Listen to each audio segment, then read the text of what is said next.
ओ सबरी की तपस्या। सबरी को आश्रम सौंपकर महर्षि मतंग जब देवलोक जाने लगे तब सबरी भी साथ जाने की जिद करने लगी। सबरी की उम्र केवल 10 वर्ष थी। वो महर्षि मतंग का हाथ पकड़कर रोने लगी। महर्षि सबरी को रोते देख व्याकुल हो उठे। सबरी को समझाया, पुत्री, इस आश्रम में भगवान आएंगे, तुम यहीं प्रतीक्षा करो। अबोध सबरी इतना अवश्य जानती थी कि गुरु का वाक्य सत्य होकर रहेगा। उसने फिर भी पूछा, कब आएंगे? महर्षि मतंग त्रिकालदर्शी थे। वे भूत भविष्य सब जानते थे। वे ब्रह्मर्षि थे। महर्षि सबरी के आगे घुटनों के बल बैठ गए और सबरी को नमन किया। आसपास उपस्थित सभी ऋषिगण असमंजस में पड़ गए। ये उलट कैसे हुआ? गुरु यहाँ शिष्य को नमन करें, ये कैसे हुआ? महर्षि के तेज के आगे कोई बोल न सका। महर्षि मतंग बोले, पुत्री, अभी उनका जन्म नहीं हुआ। अभी दशरथ जी का लग्न भी नहीं हुआ। उनका कौशल्या से विवाह होगा, फिर भगवान की लंबी प्रतीक्षा होगी, फिर दशरथ जी का विवाह सुमित्रा से होगा, फिर प्रतीक्षा, फिर उनका विवाह कैकई से होगा, फिर प्रतीक्षा, फिर वो जन्म लेंगे, फिर उनका विवाह माता जानकी से होगा, फिर उन्हें 14 वर्ष वनवास होगा और फिर वनवास के आखिरी वर्ष माता जानकी का हरण होगा। तब उनकी खोज में वे यहाँ आएंगे। तब तुम उन्हें कहना, आप सुग्रीव से मित्रता कीजिए, उसे आताताई बाली के संताप से मुक्त कीजिए। आपका अभिष्ट सिद्ध होगा और आप रावण पर अवश्य विजय प्राप्त करेंगे।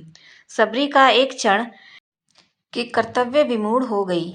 अबोध सबरी इतनी लंबी प्रतीक्षा के समय को माप भी नहीं पाई। वह फिर अधीर होकर पूछने लगी, इतनी लंबी प्रतीक्षा कैसे पूरी होगी? गुरुदेव, महर्षि मतंग बोले, वे ईश्वर हैं, अवश्य ही आएंगे। यह भावी निश्चित है।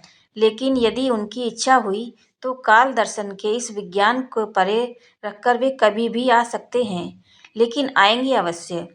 जन्म मरण से परे उन्हें जब जरूरत हुई तो प्रहलाद के लिए खंभे से भी निकल आए थे। इसलिए प्रतीक्षा करना, वे कभी भी आ सकते हैं।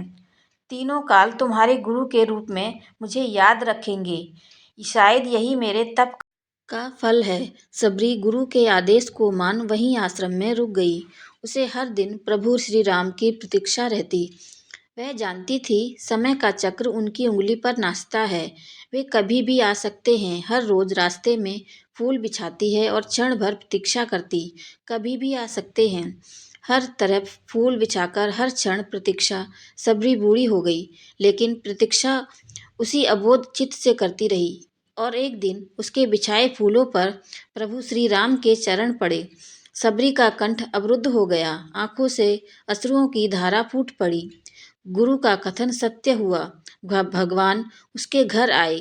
सबरी की प्रतीक्षा के फल ये रहा कि जिन राम को कभी तीनों माताओं ने झूठा नहीं खिलाया, उन्हीं राम ने सबरी का झूठा खाया। ऐसे पतित पावन मर्यादा पुरुषोत्तम दीन हितकारी श्री राम जी का जय हो, जय हो, जय हो। एक टक देर तक उस सुपुरुष को निहारते रहने के बाद वृद्धा भीलनी के मुंह से स्वर बोल फूट पड़े, कहो राम, सबरी की कुटिया को ढूंढने में अधिक कष्ट तो नहीं हुआ? राम मुस्कुराए, यहाँ तो आना ही था माँ, कष्ट का क्या मूल्य? जानते हो राम, तुम्हारी प्रतीक्षा कब से कर रही हूँ। जब तुम जन्मे भी नहीं थे, यह भी नहीं जानती थी कि तुम कौन हो, कैसे दिखते हो, क्यों आओगे मेरे पास। बस इतना ज्ञात था कि कोई पुरुषोत्तम आएगा जो मेरी प्रतीक्षा का अंत करेगा। राम ने कहा, तभी तो मेरे जन्म के पूर्व ही तय हो चुका था कि राम को सबरी के आश्रम में जाना है। एक बात बताऊं प्रभु, भक्ति में 2 प्रकार की शरणागति होती है। पहली वानरी भाव और दूसरी मजरारी भाव। बंदर का बच्चा अपनी पूरी शक्ति लगाकर अपनी माँ का पेट पकड़कर रहता है ताकि गिरे ना। उसे सबसे अधिक भरोसा माँ पर ही होता है और वह उसे पूरी शक्ति से पकड़े रहता है। यही भक्ति का भी भाव है, जिसमें भक्त अपने ईश्वर को पूरी शक्ति से पकड़े रहता है, दिन रात उसकी आराधना करता है। पर मैंने यह भाव नहीं अपनाया। मैं तो उस बिल्ली के बच्चे की भांति थी जो अपनी माँ को पकड़ता ही नहीं, बल्कि निश्चिंत बैठा रहता है कि माँ है ना, वह स्वयं ही मेरी रक्षा करेगी और माँ सचमुच उसे अपने मुंह में टांग कर घूमती है। मैं भी निश्चिंत थी कि तुम आओगे ही, तुम्हें क्या पकड़ना। माजरी भाव राम मुस्कुराकर रह गए। भीलनी ने पुनः कहा, सोच रही हूँ, बुराई में भी तनिक अच्छाई छिपी होती है न कहाँ। सुदूर उत्तर के तुम कहाँ, घोर दक्षिण की मैं। तुम प्रतिष्ठित रघुकुल के भविष्य में, मैं वन की भीलनी। यदि रावण का अंत नहीं करना होता, तुम कहाँ से आते। राम गंभीर होते हुए कहा, भ्रम न में न पड़ो माँ। राम क्या रावण का वध करने आया है। रावण का वध तो लक्ष्मण अपने पैर से बाण के चलाकर भी कर सकता है।